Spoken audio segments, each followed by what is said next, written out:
Iran Israel দ্বিতীয় যুদ্ধ এক রকম নিশ্চিত। যুদ্ধের হুমকি দুই পক্ষ থেকেই আসছে সমান তালে। আগের যুদ্ধের চাইতে দ্বিতীয় দফার এই যুদ্ধ হবে সবচেয়ে বিধ্বংসী এবং মারাত্মক। এতে আগের চাইতে রক্তপাত এবং ধ্বংস হবে অনেক অনেক বেশি। জুনে ইরান ইসরায়েল 12 দিনের যুদ্ধের পর থেকেই নিজেদের ঠেলে সাজাচ্ছে তেহরান। যতটুকু ক্ষতি হয়েছে সেটি যেমন পুষিয়ে নিচ্ছে, তেমনি রকেট গতিতে বৃদ্ধি করছে মিসাইল এবং রকেট ভান্ডার। এই অগ্রগতিতে ইরানকে যেমন চীন সাহায্য করছে, তেমনি এই দুই দেশের আরেক মিত্র রাশিয়াও বাড়িয়ে দিয়েছে সাহায্যের হাত। বর্তমানে নতুন আঙ্গিকে রাশিয়ার শক্তিশালী আকাশ প্রতিরক্ষা ব্যবস্থা 100 পাহারা দিচ্ছে ইরানের আকাশ।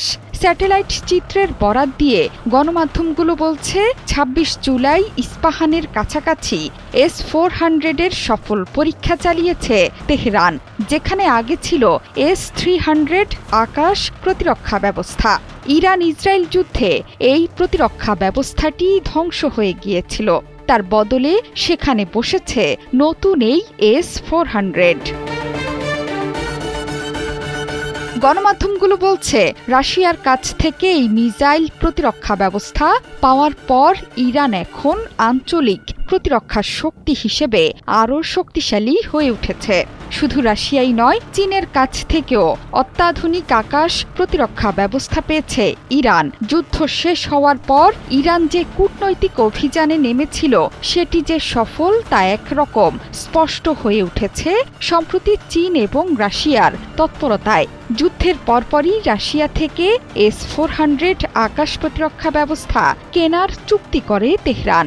গুঞ্জন রটেছে রাশিয়ার শক্তিশালী ফাইটার বোমারু বিমান Su-35 কেনার ব্যাপারেও চুক্তি করেছিল আয়াতুল্লাহ খামেনির দেশ।